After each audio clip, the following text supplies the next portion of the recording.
Assalamualaikum warahmatullahi wabarakatuh. Perkenalkan, nama saya Gafajri Mubarok. Di sini saya akan mempresentasikan tugas saya yang bertema tinjauan tentang teknik pengolahan air limbah, pewarna tekstil, fisika kimia, dan biologi lanjutan.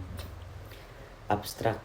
Abstrak pemanfaatan pewarna dalam industri tekstil telah meningkat pesat dalam beberapa tahun terakhir dan telah menimbulkan beberapa masalah lingkungan. Ulasan singkat ini mencakup penelitian dan perkembangan terkini dalam teknik pengolahan air limbah canggih seperti nanofotokatalisis, membran nanofiltrasi keramik, dan biofilm. Tujuan utama dari artikel ulasan ini adalah untuk berkontribusi referensi setiap pakai untuk para peneliti dan ilmuwan aktif yang bekerja di bidang pengolahan air limbah. Perkenalan. Saat ini, pencernaan air adalah salah satu masalah utama di seluruh dunia karena pembuangan air bekas industri yang tidak tepat ke lingkungan, penggunaan pupuk kimia yang tinggi di bidang pertanian, pembangunan jalan, gedung, dan lain-lain.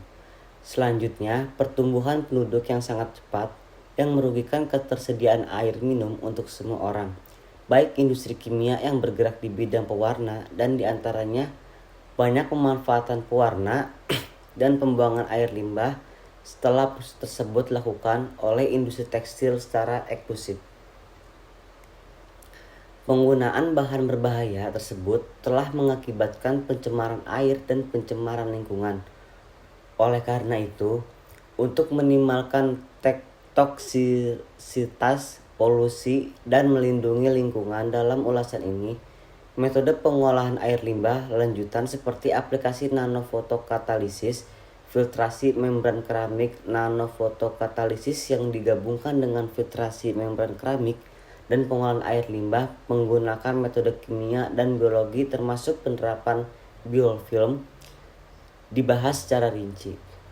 Yang kedua itu proses oksidasi lanjutan untuk pengolahan air limbah.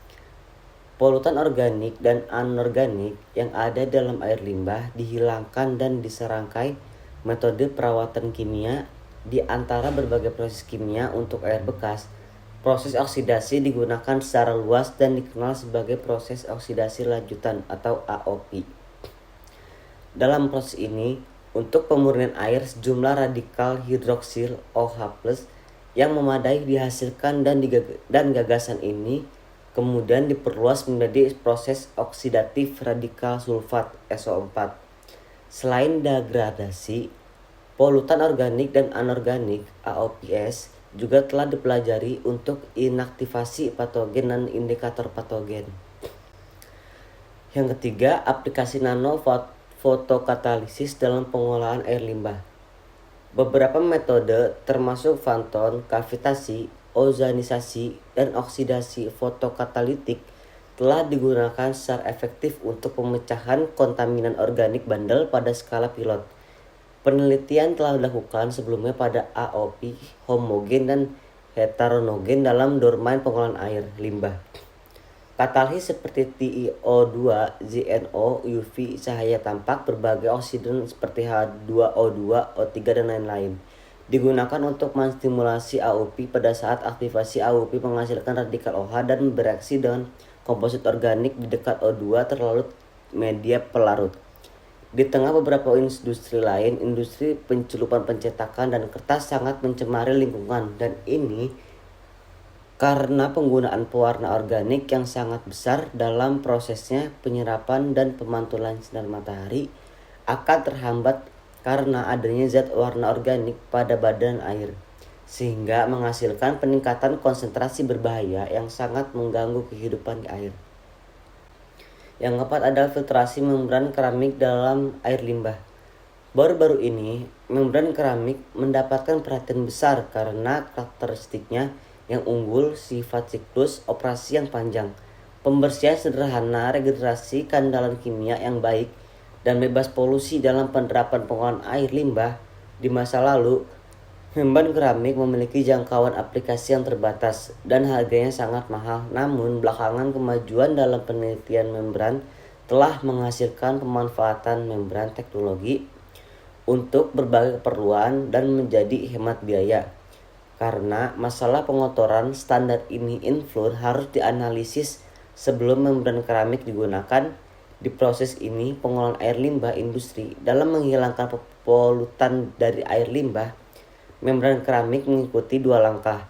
Semua partikel yang lebih besar dari ukuran membran diblokir oleh membran yang dikenal sebagai aktivitas membran yang menahan diri. Yang kelima, ada nanofotokatalisis ditambah dengan keramik filtrasi membran untuk pengolahan air limbah, yaitu metode hybrid dapat digunakan sebagai aplikasi dalam pengolahan beberapa air limbah, penguraian berbagai kontaminan organik, dan juga penghilangan zat warna seperti zingga metil, hitam langsung, merah Kongo, biru, metilen, dan lain-lain. Dari air limbah, pewarna tekstil beberapa peneliti telah mengerjakan sistem hybrid, terintegrasi, dan desain serta kondisi kerja masing-masing studi berbeda satu sama lain. Dalam beberapa penelitian, membran direndam dalam reaktor fotokatalitik dan dalam penelitian lain, kedua sistem digabungkan secara berurutan. Yang keenam, ada pengolahan air limbah menggunakan biofilm. Pengembangan biofilm ke dalam bentuk 3G dengan memanfaatkan bakteri planktonik baru dan juga dengan mengikat distrus dari lingkungan sekitarnya dan diversifikasi atau pemburuan dengan metode pasif dan aktif di mana sel-sel biofilm terbungkus matriks berubah menjadi bakteri planktonik melalui prosedur pensinyalan sel ke sel.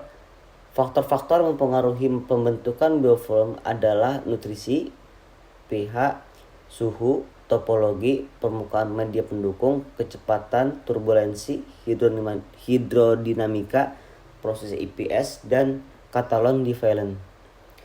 Yang ketujuh, ada kombinasi bahan kimia canggih dan proses biologis. Polutan kimia utama seperti pestisida, pewarna lubang sol, logam berat, dan lain-lain dianggap sebagai bahan berbahaya dan ancaman utama terhadap kemurnian air. Melalui instalasi pengolahan air, limbah atau dengan cara lain bahan kimia menembus media air dan sejumlah besar zat ulet akan tersebar ke jarak yang sangat jauh dari titik sumber polutan. pH autodegradasi dan biodegradasi dianggap sebagaimana metode yang paling cocok untuk menghancurkan senyawa berbahaya dalam air alami. Pestisida, fenol, hidrokarbon, aromatik, dan lain-lain dapat didegradasi dengan menggunakan fotodegradasi dan dalam metode biodegradasi umumnya dengan menggunakan mikroba polutan dihilangkan. Studi telah mengungkapkan bahwa integrasi metode biologis dengan proses oksidasi kimia akan meningkatkan efisiensi dan menurunkan biaya operasi. Terakhir, kesimpulan dari presentasi kali ini yaitu sejumlah besar air dikonsumsi oleh industri tekstil yang melepaskan sejumlah besar air limbah yang mengandung bahan pencemar organik dan anorganik untuk melindungi lingkungan dari polutan organik ini dan untuk menggunakan kembali air bekas limbah harus diolah secara wajib sebagian besar di tempat seluruh dunia. Tinjauan singkat ini menyimpulkan bahwa berbagai teknologi fisikimia dan biologi lanjutan yang dibahas di sini dapat digunakan secara efektif dalam pengolahan air limbah, pewarna tekstil. Berbagai metode pengolahan air limbah diperlukan untuk diintegrasikan ke dalam pengolahan air yang terkontaminasi dan juga untuk mencapai standar debit.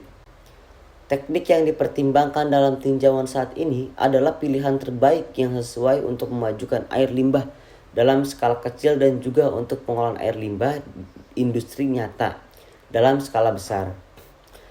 Dalam skenario saat ini, metode perawatan ini langsung tingkat kepentingan yang penting oleh penyelenggara lingkungan. Karena siklus hidup yang berpotensi lebih lama, kemudian perawatan, biaya, modal rendah, dan kemampuan untuk pengolahan beberapa kontaminan organik dalam air limbah, metode ini dianggap bijaksana. Namun, hanya sedikit penelitian yang membahas biaya perawatan dan teknologi terbaik yang tersedia, yang tidak memerlukan biaya berlebihan menjadi sulit ketika tidak ada angka biaya. para peneliti di masa mendatang harus berkonsentrasi pada analisis yang biaya teknik, perawatan, dan juga pada perawatan pewarna kompleks dan tunggal dalam makalah ini. Kami telah meninjau dan memeriksa secara kritis perkembangan dan kemajuan terkini dalam penerapan pilihan bahan fotokatalitik dan biofilm untuk film air limbah, pewarna tekstil, dan tingkat lanjut. Terima kasih, itulah presentasi dari saya. Kurang lebih mohon maaf. Wassalamualaikum warahmatullahi wabarakatuh.